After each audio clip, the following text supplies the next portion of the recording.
ಧರ್ಮಸ್ಥಳದ ವಿಚಾರದಲ್ಲಿ ನೋಡಿ, ನಾನು ಆಗಲೇ ಹೇಳಿದೆ, ಇದರಲ್ಲಿ ತಲೆ ಬುರುಡೆ ಬರ್ತದಲ್ಲ,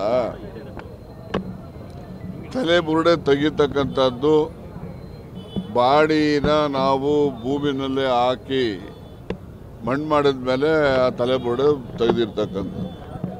ಮಣ್ಣು ಮಾಡೋವರೆಗೂ ಹೆಣ ನಮ್ದಷ್ಟೇ. ಮಣ್ಣು ಮಾಡಿದ ಮೇಲೆ ಅದಕ್ಕೆ ಅಧಿಕಾರಕ್ಕೆ ಅದು ಯಾರಿಗಿದೆ ಏನಿದೆ ಅನ್ನೋದು ಕಾನೂನಲ್ಲಿದೆ. ಒಂದು ಬಾಡಿ ನಾವು ಮಣ್ಣು ಮಾಡಿದ್ಮೇಲೆ ನಮ್ಮದೇ ಬಾಡಿ ಇದ್ರೂ ಕೂಡ ನಮಗೆ ತೆಗಿಲಿಕ್ಕೆ ಅಧಿಕಾರ ಇಲ್ಲ. ಅದು ತಾಲೂಕಾ ಮ್ಯಾಜಿಸ್ಟ್ರೇಟು ಅವರು ಬಂದು ಅವರ ಮುಂದೆ ಬಾಡಿನ ಅದನ್ನು ನಾವು ಬಾಡಿ ಆಚೆ ತೆಗೆಯೋದು ಅಂತಲ್ಲ, ಎಕ್ಸ್ಯೂಮ್ ಮಾಡ್ತಾರೆ. ಅದನ್ನು ಎಕ್ಸ್ಯೂಮ್ ಮಾಡಿದಾಗಲೇ ಮಾತ್ರನೇ ತಲೆ ಬುರುಡೆ ಸಿಗೋದು. ಇವನು ತಲೆ ಬುರುಡೆ ತರಬೇಕಾದ್ರೆ ಎಲ್ಲಿ ಎಕ್ಸ್ಯೂಮ್ ಮಾಡಿಸಿದ್ದಾನೆ? ಮೊದಲೇ ಬೇಸಿಕಲ್ಲಿ ಕಾನೂನನ್ನು ಮೀರಿ ತಲೆ ಬುರುಡೆ ತಂದಿರ್ತಕ್ಕಂಥ. ಮೊದಲು ಅದನ್ನು ಕೇಳಬೇಕಲ್ಲ, ಎಲ್ಲಪ್ಪ ಇದ್ರ ಹೆಣ ಎಲ್ಲೈತೆ, ಎಲ್ಲಿ ಹೂಡಿದ್ರಿ, ಎಲ್ಲಿ ತೆಗೆದ್ರಿ, ಬುರುಡೆ ಎಲ್ಲಿ ತೆಗೆದೆ, ನಿನಗೆ ಯಾರು ಅಧಿಕಾರ ಕೊಟ್ಟವ್ರು ಯಾರು, ಅದನ್ನು ಮೊದಲು ವಿಚಾರಣೆ ಮಾಡಬೇಕಿತ್ತಲ್ಲ. ಅದನ್ನೇ ವಿಚಾರಣೆ ಮಾಡದೆ ತಲೆ ಬುರುಡೆ ಇಟ್ಕೊಂಡು ದೇಶದಲ್ಲೆಲ್ಲ ಧರ್ಮಸ್ಥಳಕ್ಕೆ ಅಪಕೀರ್ತಿ ತರೋವಂಥ ಪ್ರಯತ್ನ, ಮತ್ತು ಇತರ ಏಜೆನ್ಸಿಗಳು ವಿನಾಕಾರಣ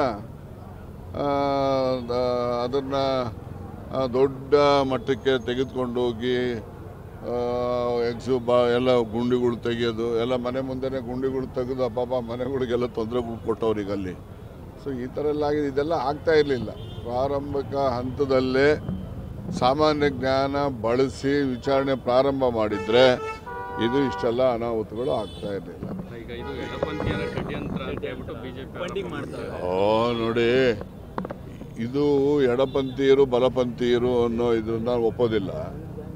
ಇದು ಹಿಂದೆ ಸೌಜನ್ಯ ಪ್ರಕರಣದಿಂದ ಪ್ರಾರಂಭ ಆದಂಥದ್ದು. ಅಲ್ಲಿ ಸೌಜನ್ಯನಿಗೆ ನ್ಯಾಯ ದೊರಕಿಸ್ಕೊಡ್ಬೇಕು ಅಂತ ಹೋರಾಟ ಮಾಡ್ತಕ್ಕಂಥ ಒಂದು ಗುಂಪು ಇತ್ತು. ಮತ್ತು ಅದು ಸೌಜನ್ಯ ಪ್ರಕರಣ CBIವರೆಗೂ ಹೋಗಿ CBIನಲ್ಲಿ ಅಲ್ಲಿ ಅತ್ಯಾಚಾರನೇ ಆಗಿಲ್ಲ ಅಂತಕ್ಕಂಥ ವರದಿನ ಅವರು ಹೇಳಿದ್ದಾರೆ.